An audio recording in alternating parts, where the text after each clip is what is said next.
So, this brings us to what is called as a direct and a reverse heat engine. So, we remember Joule's experiment where we said that Joule, for example, had this kind of a device.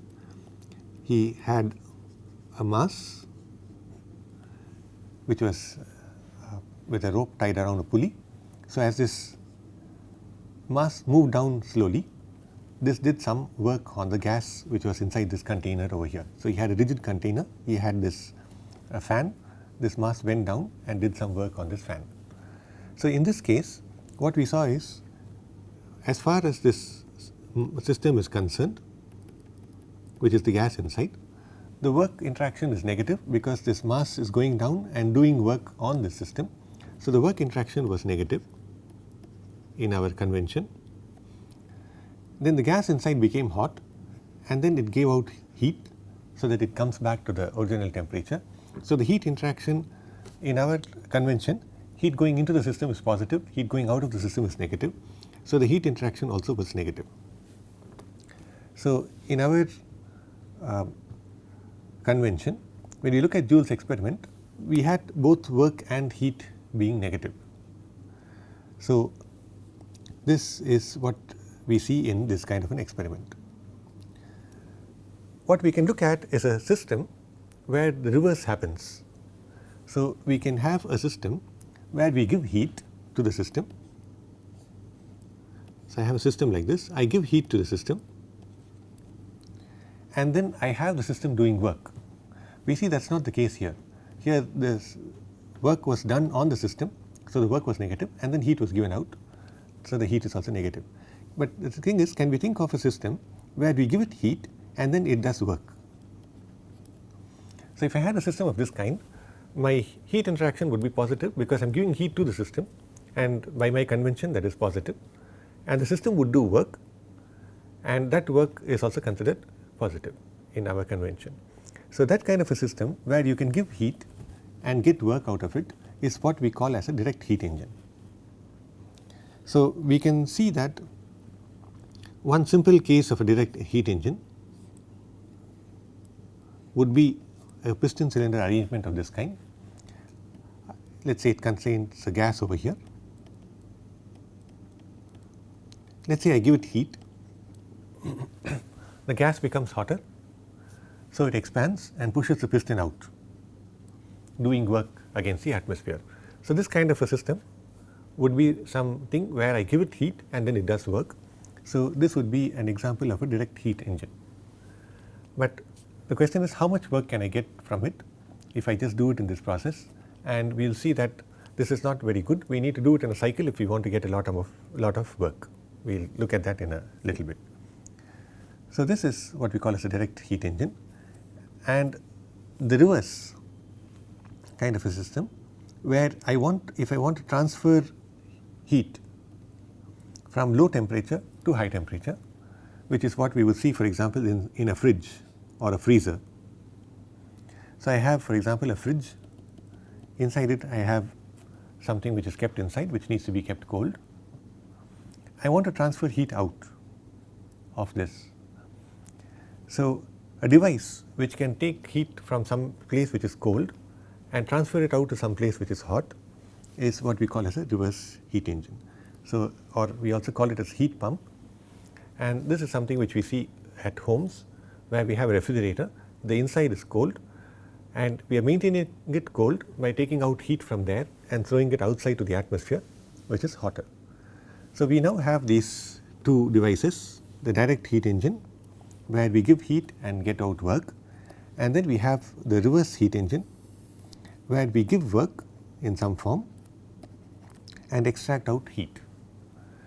So, in this case we are heating this and removing out some heat, but in the more general case of a reverse heat engine, we have the inside which is colder than the outside, and in some form we are doing work and then getting out heat. So, these are two kinds of devices which are commonly used, and we will look at some things in the context of these two devices. So, a more common example of a direct heat engine is essentially a power plant, the big power plants which are running around the country and producing most of the electricity we see. So, we have looked at this figure earlier in some form, and we will also look at it in a lot more detail a little later, but this essentially shows a steam power plant which works on what is called as Rankine cycle, which also we will discuss in detail towards the end of this class, towards the end of this course. So, in this kind of a device, what we have is we have what is called a boiler, where we take in high pressure water from a pump. This boiler is a heat exchanger. We have just seen how to deal with heat exchangers. We have written the first law, it is a flow process, steady state flow process. We have written these equations for heat transfer. So, we have high pressure water going here. We send in fuel and air which burns and gives high temperature gases, which then heat this high pressure water, and after heating it, these gases go out as exhaust gases. They are no longer useful to us. This high pressure water which went here goes through this boiler. It undergoes phase change. We have looked at phase change on TV diagrams, where we saw that you have, for example, high pressure stuff which goes in, changes from liquid to vapor. It can also become superheated and so on. We have seen those. So, that is what happens in this boiler from 2 to 3. From 3 you have, for example, superheated steam at this state.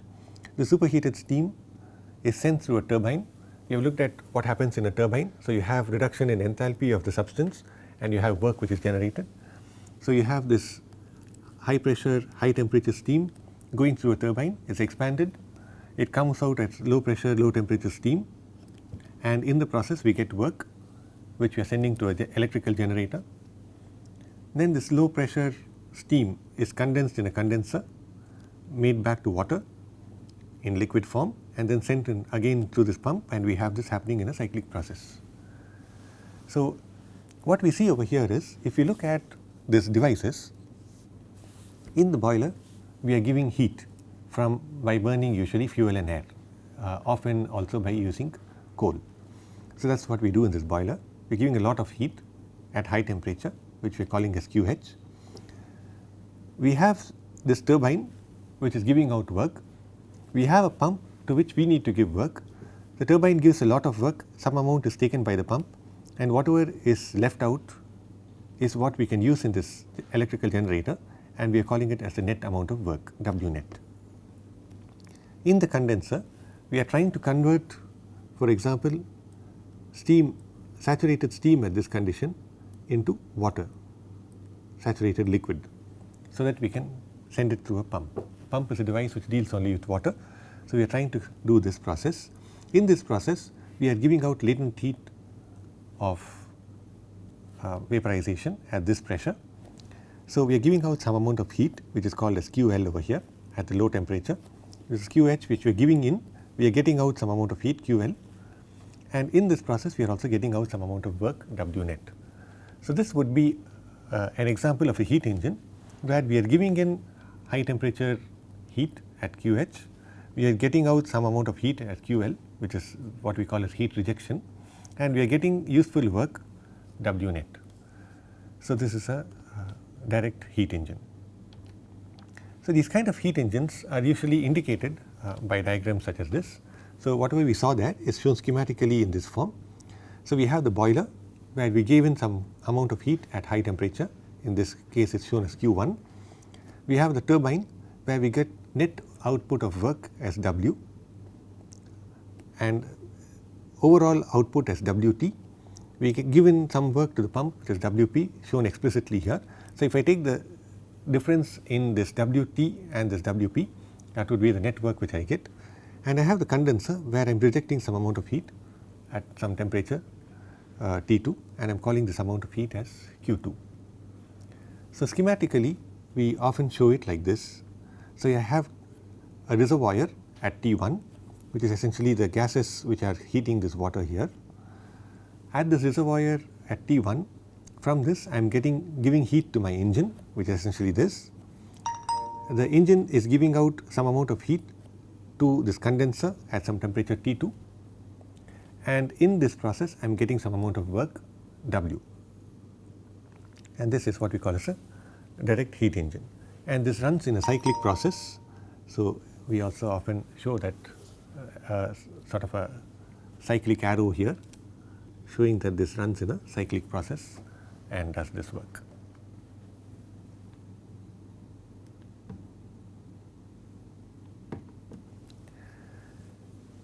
A similar kind of engine which does the reverse would be what we call as a reverse heat engine. So, in this process, instead of running this like this, we are running it in reverse. So, what we do is we have some amount of liquid which is here, we send it through an expansion device, a throttling device. We looked at the throttling process before, which we said is an isenthalpic process, and we are left with low pressure, low temperature substance liquid over here.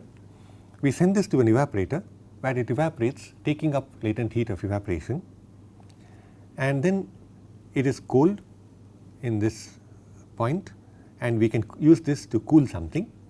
So, for example, if this was a refrigerator, it would take heat from whatever we keep inside the fridge in this evaporator, and that amount of heat is what we call as Q2.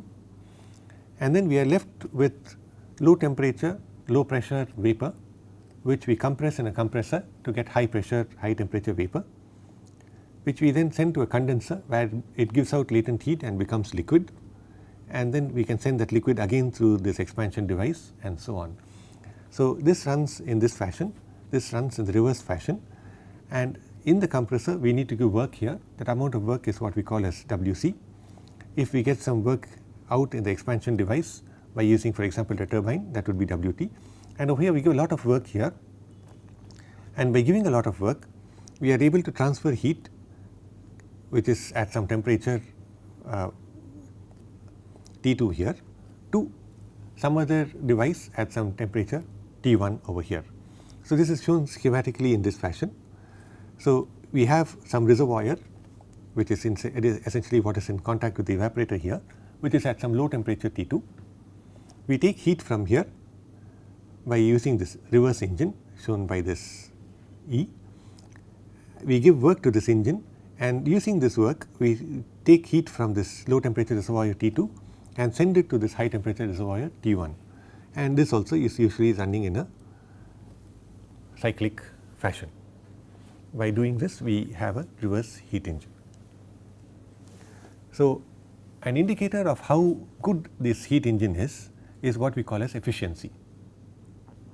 So, the efficiency is defined in general as what we want divided by what we need to give in order to get what we want.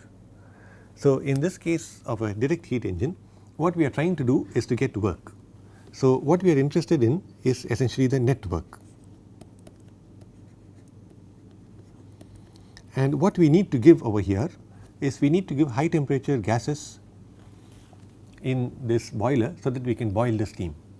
So, what we are giving here is an amount of heat Q1 which is at high temperature. So, this would be essentially how we define our efficiency.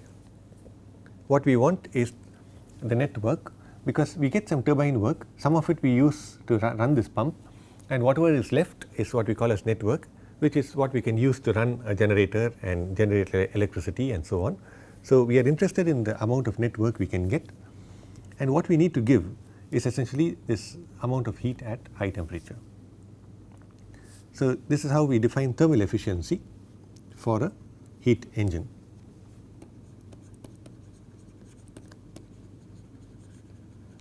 In contrast, we talk of what is called as coefficient of performance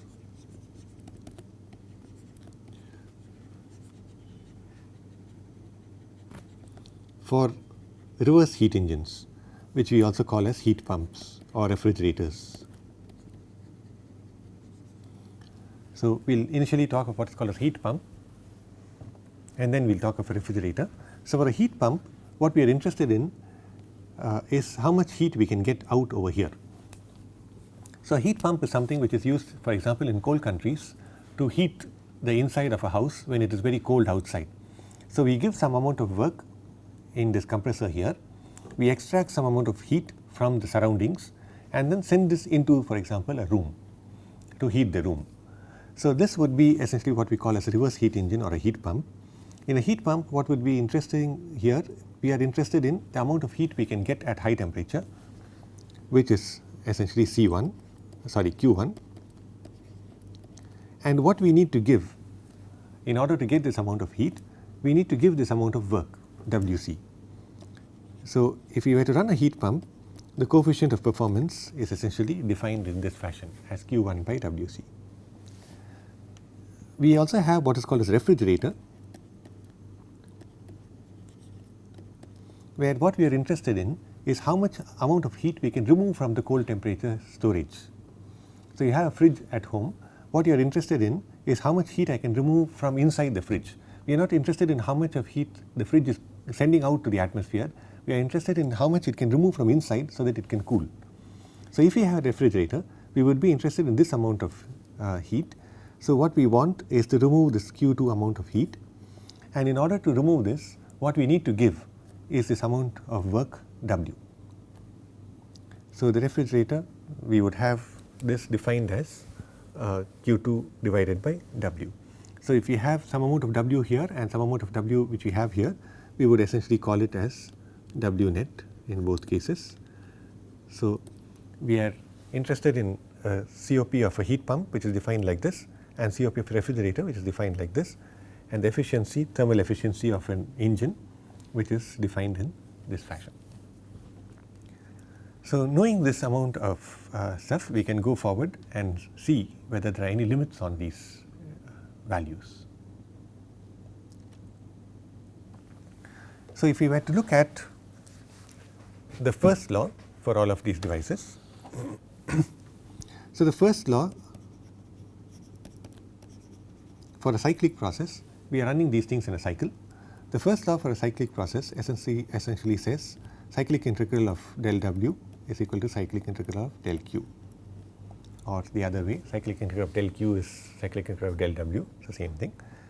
And if we have discrete processes, we said that we can write this as sigma of del Q is equal to sigma of del W, which is what we did in the very beginning, and the first law came from Joule's experiment, we also said that. So, applying this first law for this heat engine, what we see is essentially Q1 plus Q2 should be Wt plus Wp, sum of heats. Q1 plus Q2 is sum of heat, sum of work is Wt and Wp. But we also have the conventions for the heat and work. We know that when we have Q in, we consider the heat as positive. So, Q1 would be a positive value. We know that Q2 is heat going out of this heat engine, and that would have a negative value. So, knowing that the value is negative, what I can do is I can now write it as Q1 minus of some mod of Q2. I am already considering the sign, knowing that Q2 is going to be negative. So, essentially, for example, if this was 500 joule and let us say this is 300 joule. So, if I was to do sigma Q for this process, sigma del Q, this would be essentially 500, which is positive, plus minus 300, because 300 is going out. So, that is essentially negative. So, this would be essentially this part. So, but I know that this 300 is negative. So, what I can also do is I can write 500 minus 300 directly. So, what I am doing here is I am taking the negative sign already and saying that whenever you put in the value, know that you know whatever is coming in. So, I have taken the sign into account already. So, you just put the value here. So, I am saying Q1 minus of the positive value here is whatever is the net heat interaction. In a similar fashion, in this system, which consists of the turbine, condenser, pump and boiler, the work interaction, I have one work interaction here, which is Wt, which is work being done by the system on the surrounding, which is positive. So, sigma of del W is essentially the turbine work plus pump work. This turbine work is positive because it is work being done on the surroundings, I call it as Wt. The pump work is negative. So, if for example, I had this value as say some 400 joule, and if I had for example, this value as some 200 joule, what I would see is, if I was to sum up, if I was to write sigma of del W for this system, this would be 400, which is positive, plus this 200, but since this is work done on the system, it is work coming in, it would be minus 200. So, it would be essentially Wt plus minus of some value which corresponds to the work interaction for the pump. So, what I can do is, since I know that this is always negative because it is always representing the pump, I can take the minus sign in advance and then say that put in the positive value of whatever comes there, which is what we are writing over here.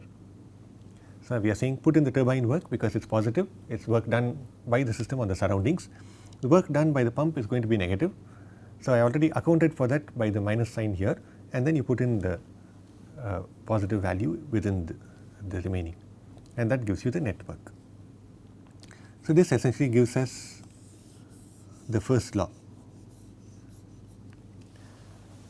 for the heat engine.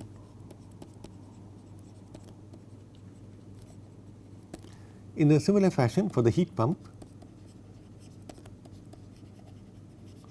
which is what is shown over here, if I write the first law, this still holds, sigma of del Q is equal to sigma of del W. So, the amount of the heat transfers are Q2, which is going into the system, which is positive, and Q1, which is going out of the system, which is negative. And the work interaction, if I have this expansion device as a throttling device, then we wrote the first law for a throttling device. We said it is isenthalpic, there is no work done because there are no moving parts, there is no heat transfer in the ideal throttle and so on. So, there is no work done over here. So, the only work interaction here is from this compressor, which is WC, and I know this work is negative because this is work being done on the system. So, I have minus WC, taking into account the fact that this is a negative sign there. So, now if I multiply by minus 1, I get Q1 minus Q2 is WC, and I have already, knowing that the values, the numerical values are something, I can take this negative sign out already and say put the numerical values. So, for example, this, if this gives out 500 joules of heat and this takes in 200 joules of heat here, what I would say is this minus sign already takes into account the sign conventions and so on. All I have to do is take 500 minus 300, and that would be equal to the compressor work in terms of magnitude. So, I can write the first law in this fashion, which is what is usually done in textbooks. So, what we are doing here is we have already taken into account the signs, that some of them are positive, some of them are negative. This the compressor work here represents only the magnitude. So, what I can also do is say this. So, if I find Q1 minus Q2, this will give me the magnitude of the compressor work. I know the compressor work is negative for the system because it is work being done on the system. So, I do not care if this does not show up as negative because I know it is negative already and I am keeping that in mind. So, I can write the first law in this fashion for both of these devices. So, the normal way in which this is shown is like this. So, we have some high temperature reservoir which is at a temperature of TH, which represents, for example, the boiler. There is some amount of heat coming in, QH. There is some amount of work, heat going out, which is QL. There is some amount of work done, which is W net. This heat going out is going to some low temperature device, and this is some cyclic device. This is our heat engine. If we run this in reverse, then I can take in some amount of work W in. Using this work, I can take in some heat QL and give out some higher amount of heat QH to a higher temperature reservoir. I have low temperature reservoir here at some TL. I reverse this and I can take some amount of heat from here by doing work and transfer this to a high temperature reservoir at TH. So, the efficiency over here, as we saw earlier, is what we want, which is W net, divided by what we need to give in this case is QH. But from the first law, if I write the first law for this, I know that from the first law, sigma del Q is sigma del W. So, I have here del Q, if I sum up all the Q's, I have QH which is positive, QL which is negative. So, I have QH minus QL, accounting for the fact that QL is already negative. So, I should not put a negative sign again. So, I am just putting this mod to remind me of that, is equal to W net. There is only one amount of work shown here. So, I can also write this as QH. So, instead for W net, if I substitute this, I get QH minus QL divided by QH is the efficiency, or I can also write 1 minus QL by QH. So, this is essentially the efficiency of this engine. We wrote the COP in a similar fashion just a few minutes before. So, I will just write this again. So, the COP is essentially what I want, which is QH. I want to transfer out heat divided by what I need to give, which is essentially this work. From the first law, what I see is, if I write the first law for this, sigma of del Q is equal to sigma of del W. So, sigma of del Q is essentially minus QH going out plus QL going in and minus W, which is work being done on the system, or essentially W is QH minus QL. So, I can write this as QH minus QL. I have already taken into account the signs.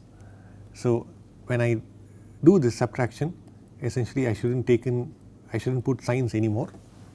So, I can write this. So, QL is anyway positive. So, I do not need a mod here, but QH is ideally negative for this, but I have already considered that. So, I should not once again put a negative sign in front of those.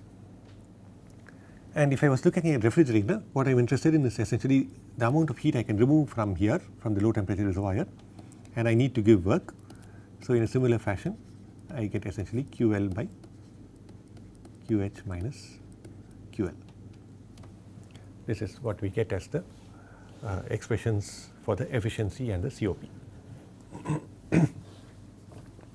There are a few things we can see even schematically.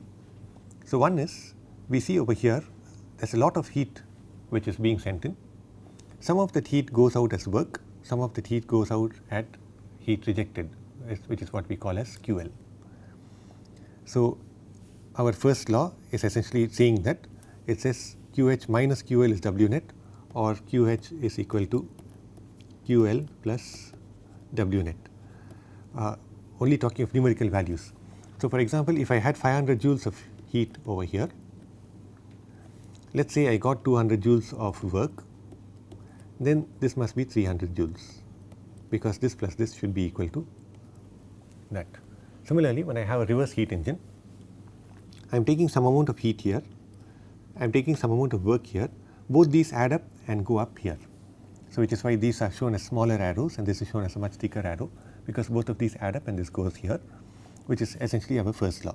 So, it says QH minus QL in terms of numerical values is W, or essentially QH is equal to QL plus W in terms of numerical values. So, if I have, like for example 100 joules of energy here and say 50 joules of energy here, then I should be rejecting over here 150 joules totally in terms of energy. So, first law tells me this in both the cases. There is also another question in this of why should I run a cyclic process at all.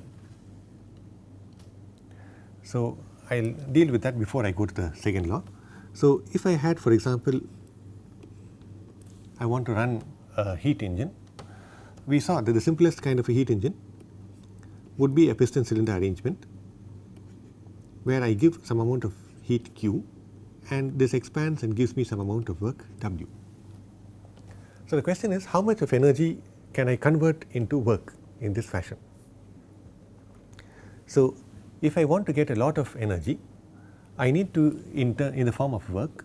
So, the idea of my heat engine essentially is to convert heat into work, because I can get heat by burning stuff. I want to convert it into work, which I can then use for example, for running a car or running a motor or using a light or a fan. So, I convert it into work. The work I can convert into other forms, for example, electrical work, transfer it over a long distance and then convert it back into whatever I want. I can convert it back into heat from the lights, or I can convert it back into work by running a fan, or I can convert it into work to run a mixie to grind some food or whatever else I want. So, I want to get a lot of work. So, then I need to give a lot of heat, which I can do. But in this case, what we see is, if I want a lot of work, this piston has to keep moving up and up and up, because if I want to get work here, the work in this case is essentially integral of P dV. Let us assume, for example, that P is constant, then this is P into integral of dV. So, if I am working against a constant force, then I get P into integral of dV. So, if I want a lot of work and I have some value of P, I need this dV to be large. So, this is essentially P into V2 minus V1. So, I need V2 to be extremely large compared to V1. So, which means I need a cylinder which is extremely long, so that I can keep heating and this piston keeps moving and giving me work. So, it is not very feasible beyond a point to have a very large cylinder, right. So, if I want like huge amounts of work, I need to make these cylinders longer and longer and longer. So, if I want some reasonable amount of stuff, this will become so large that I can no longer run it. It will be so difficult to manufacture it, it will be very expensive and it is not very useful anymore. So, because of this, what we try to do is see if I can, for example, expand from this volume. Let us say initially the piston was here, I have some gas over here, we see if we can expand it from here to here, extract work and then bring it back here and then again extract work and then bring it back here, again extract work and so on, which is essentially what we call as a cyclic process. We do this in a cyclic process. We expand from some point 1 which has some pressure and some volume to some point 2 which has some pressure and some volume. See if we can come back to 1 in some other fashion, not necessarily along this line. We see if we can come back. So, for example, in this case it can also be a constant pressure process. So, let us say I try to expand from 1 to 2 in a constant pressure process, I get this amount of work. We saw the area under PV diagram gives work, and then I see if I can come back to 1 in any process. It can either be this way or I can go somewhere else and come back, and then again I can expand from 1 to 2 and so on, which is what we are trying to do in these cyclic engines. We are trying to expand in this case, come back to where it was, again expand, come back to where it was and expand, and in this way we can get a lot of work out of this. We do a similar thing in the case of the reversed heat engine and the reversed heat pump. So, knowing this, we can go on to the Kelvin-Planck and Clausius' statements. So, the Kelvin-Planck statement says, it is impossible for a device operating in a thermodynamic cycle to produce work while having heat interaction with a single reservoir at any temperature. So, it is quite an involved statement. I am just going to read out the statement for the time being, and I will discuss what the implications of this are in the next class. Similarly, we have the Clausius statement which says it is impossible for any device operating in a thermodynamic cycle to transfer heat from a low temperature region to a high temperature region without the help of work interaction from the surroundings. So, this is essentially what the Clausius statement says. So, we have the Kelvin-Planck and the Clausius statements. We look at these in details, but before that I would also like to point out what is called as a perpetual motion machine of the first kind. So, the first law tells us that energy is conserved. It can neither be created nor destroyed, but you can transform it and you can convert it from one form to another. If we were to think of a hypothetical machine where that machine keeps generating energy out of nothing, that kind of a machine would be in violation of the first law, because first law says that cannot happen. You cannot create energy is what the first law says. You cannot destroy it either. But supposing you had a machine which creates energy or destroys energy, that kind of a machine is a machine which violates the first law, and that kind of a machine is what we call as a perpetual motion machine of the first kind. So, it is a machine which if you had, you would get energy as much as you want. So, which means that the machine can go on running, it can keep producing energy forever. So, we know that that kind of a machine cannot exist, because we have the first law tells us that it cannot happen. But if that kind of machine was there, we would call it as a PMM1. So, that is also something which we will keep in mind, because we will now go on to the Kelvin-Planck and Clausius statements, which tells us about a different kind of a machine as well. So, we are going to stop here for this class, and we will continue in the next class. Thank you.